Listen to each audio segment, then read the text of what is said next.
大家好, it's great to be here today. Thank you so much, especially in front of this distinguished set of speakers that we've had. I first want to say a big thank you to James and the team here for the work that we've done. He just asked me to really share our story that we've had. It's very short, it's just starting, but just a wonderful, wonderful journey.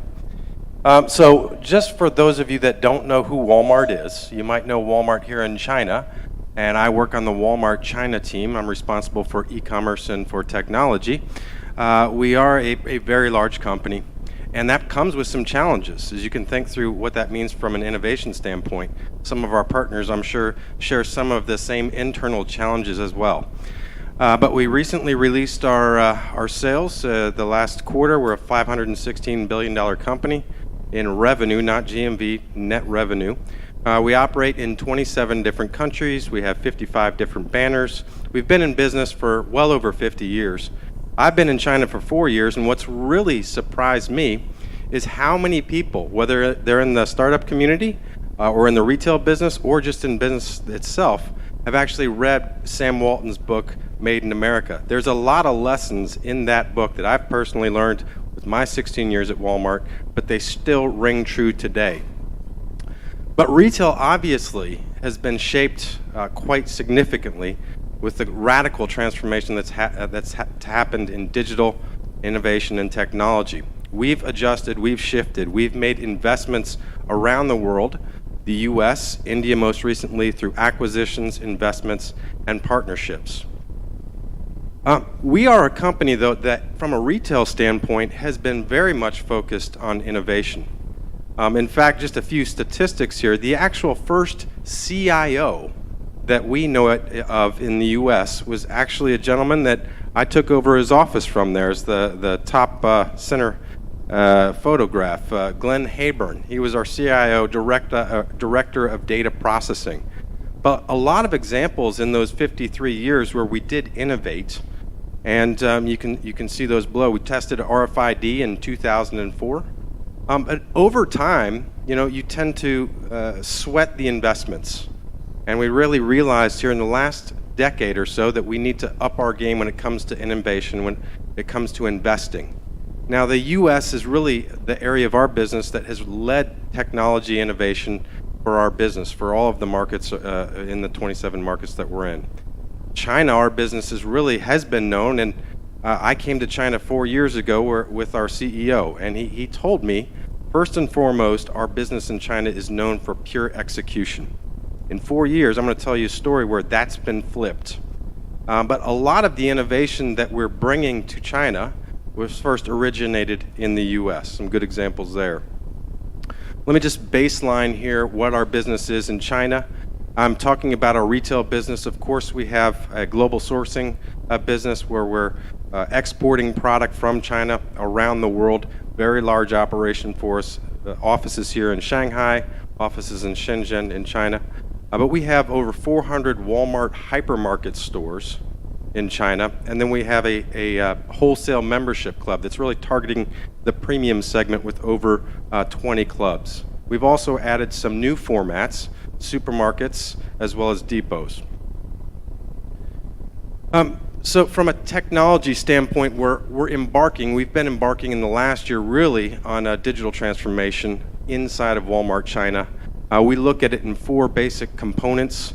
One, our go-to-market, how we serve customers, engagement, especially with associates and partners.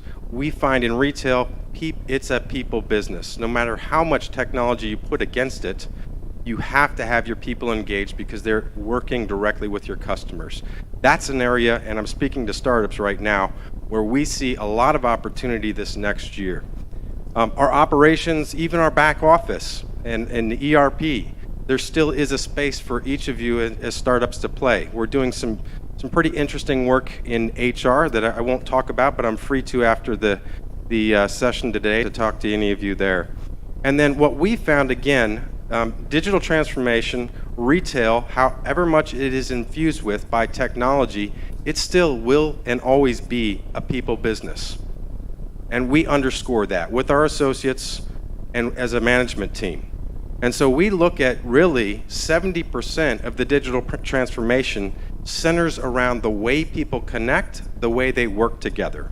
The algorithms to us are about 10% today. The infrastructure is 20%, but the way we organize as people is 70% of the equation. So I am responsible for e-commerce, and I came to China really focused on e-commerce first. We've had quite some success. This will be our 4th consecutive year of triple-digit growth. We know we have some gaps to close, but if I think through the journey that we've had here, what's really changed is for the stores, those that are traditionally started with an offline business and are looking to digitize that, it's our day. At Walmart, we did not have a membership program, so we don't know the customer when they shop with us. The beauty of the digital products that we're putting in place, such as Scan and Go, other many programs, allows us to get to know who that customer is. And those of you here in this market certainly know having a relationship with the customer is absolutely critical. So we're digitizing the store experience. We have some really good examples with some of the startups with James and his team. Secondly is we want to expand access in e-commerce.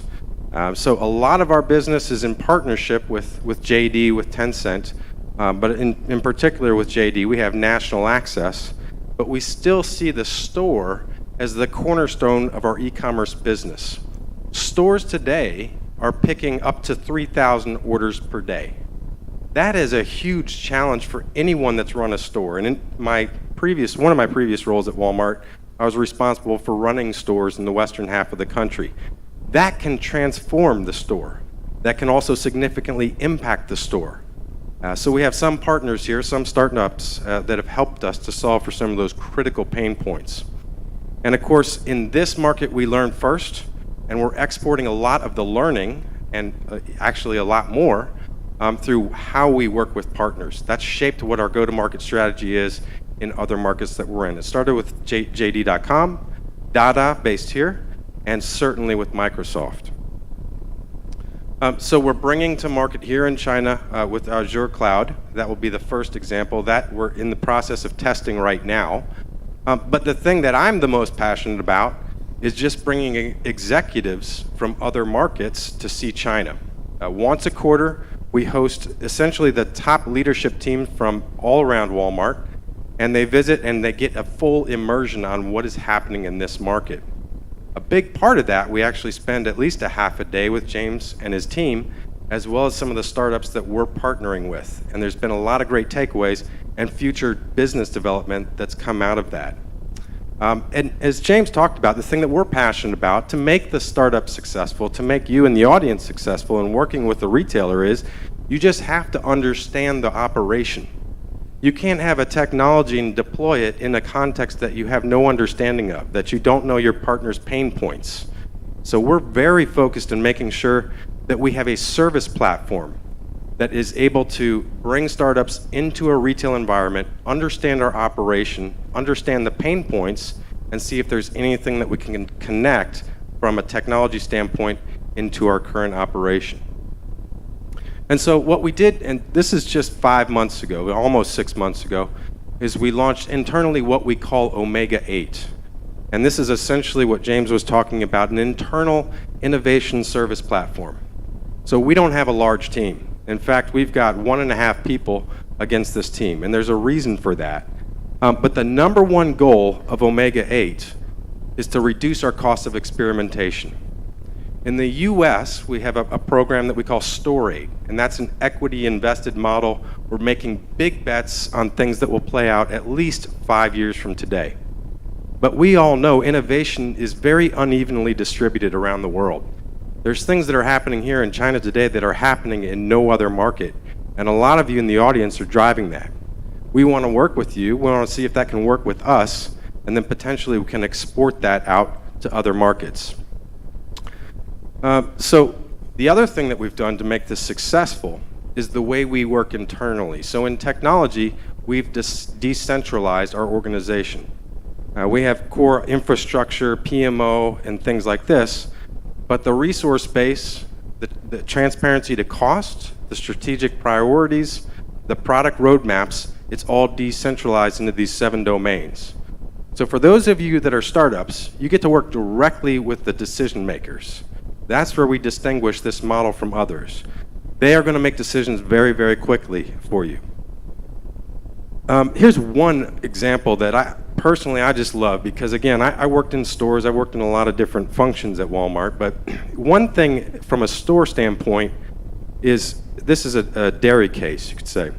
And it's very easy to see when items are out of stock, when the shelf is empty. It's very hard to know whether you have the right items on the shelf. That shelf would have approximately 20 SKUs. And it takes a person a very long time to actually determine whether that is the right set of SKUs that is supposed to be there. A lot of those SKUs could be trapped in the back room.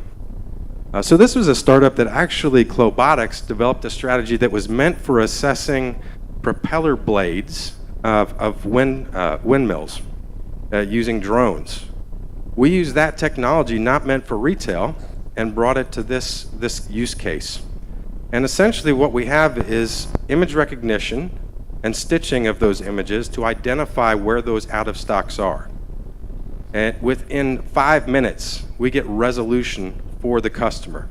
The typical operations process, it would take 30 days to just go through this process. So huge pain point in our business, very bad customer experience, and also reduced cost for us. Because essentially what we're doing is we're asking the customer, every time you open the cooler door, you're doing the work for us. So just a great example. We have a whole lot more that I could be really passionate and talk to you about, but I don't have time. So I'm going to close on this point. And this is just for the startups in this room. Number one, you've got a great partner in James and his team. I can't thank him enough for the lessons he's taught us in standing this up, as well as the successes that we've had working together with this group. We have 6 basic operating principles if you're a startup and you want to work with Walmart and with James and team. Number one, we just want a clear vision. We want a POC that you can see how does this play out between Walmart and addressing the pain point and in your own business. Number 2, we want to test. Again, we want to reduce the cost of experiment. So we want to clearly understand the highest margin of error in this test, and that's what we want to test. We don't want to test the easy part. We want to prove it out, because then once we move past the proof of concept, we'll go very, very, very quickly in terms of a pilot, nationwide rollout, and potentially more. Number 3, very strict time frame. And this is something that we've held to. No more than 60 days on a proof of concept. We want to reduce the cost of experiment, and that also includes time. Number 4, reasonable budget. We stick with a very, very low budget on the POC. We have earmarked on our side some funding for this, but we found that our partners are willing to do this together at a low cost because the potential is very, very high. Number 5 would be, if you're a startup, we can only work with you on one POC at a time. We don't want to be spread out. We don't want you to be spread out because, again, on our side, we're going to be providing decision makers, business side as well as technology side. Lastly, we don't want to talk to a sales team. We want to talk directly to the developers, directly to the product managers, directly to the engineers and designers when we work together. We want to maximize the effort, the time that we put against it. I told James I'd be brief. I'll tell you what, I could talk on this all day, but again, I want to say a big appreciation to James and his team. You know, this morning, I'm working for a global company, so I work, some unique hours. Very early in the morning, I was talking to our CEO of International. She's going to be here next week, just walking her through what is Omega 8. She's heard a lot of news in the media about it. She wanted to understand more. Then our president of our Mexico business. In Mexico, we have over a 50% market share, and it's a very large business. Their M&A team was reviewing our portfolio. And then lastly, I was talking to the CEO of Reva, a very large European retailer, and we've done some collaboration. We've shared some of the work that's come out of Omega 8. So I can't promise anything, but I have a clear vision, and my team does, that what we make successful here in China with those of you in the audience, we think the opportunity is much bigger than just here in China. So with that, thank you.